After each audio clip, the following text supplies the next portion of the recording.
we are entering to this power of 10, that they're intercessors praying against this services and the move of Christ throughout this entire world. They're professional intercessors. They're praying that things happen, and they believe their prayers. We just don't believe it. You understand? Why? Because I've been redeemed. It can't hurt me. It cannot hurt me, because I've been redeemed from it. Now I go over there and go to looking around it, want to touch it 2 or 3 times. You got to watch yourself. You got to watch yourself. Touch not, handle not, taste not. Come out from among them and be ye separate, says the Lord. Well, I'm just trying to get her saved.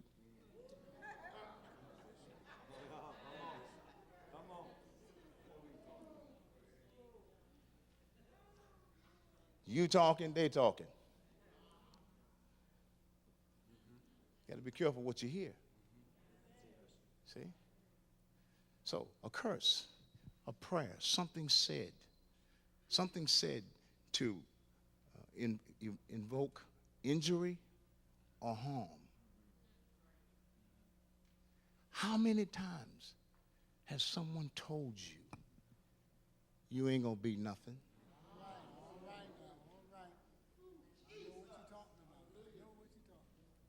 That's something said out of lips that have death and life in the power of their tongue. I was meditating. I said, Lord, listen to this. And here we running around ducking somebody riding on a broom. You better look at that one riding with you and saying those things to you. And some people say it out of ignorance, but that does not matter. It still has the end result, the power to injure and bring you harm. Bring emotional and psychological harm, because if they mess around physical, you're going to do something about it. Wow! You're going to readily do something about that, but you don't realize that they're slipping something in on you. Think about it. Just think about it a minute.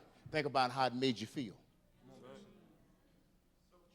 Think about you was having such a wonderful time and they said those negative words, and all of a sudden, without warning, there you are down. Something to that. It's demonically oriented. Remember, a prayer. Something said to injure or harm you. Now, why are we going there? The Lord said, because he said, this won't be a hop, skipping, and jumping and shouting night. He said, because we're going to learn some foundational things that's going to help us down the road. That's going to help us to bring us to that place of completion. And the enemy ain't going to be able to take you back. You understand? See? Okay? All right. You remember, in the Bible, remember Balak and Balaam? This is a prime example of how this works. In Numbers 22 and 12, we have a picture. And you know the story. I'll just kind of try to sum it up a little bit.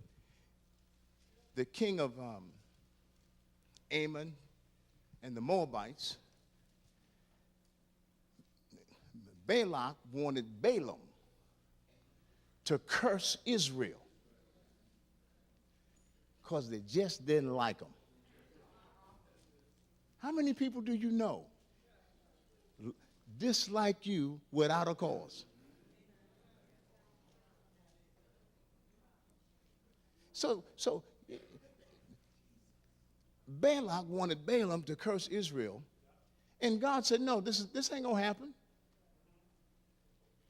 He told Balak, he said, well, let me go talk to God first and see what he says about it. First thing God told Balaam, he says, don't go with him. Don't go with him. So he went back and told him what God said, and he couldn't curse him. And then they wanted to give Balaam some rewards. You know how they do.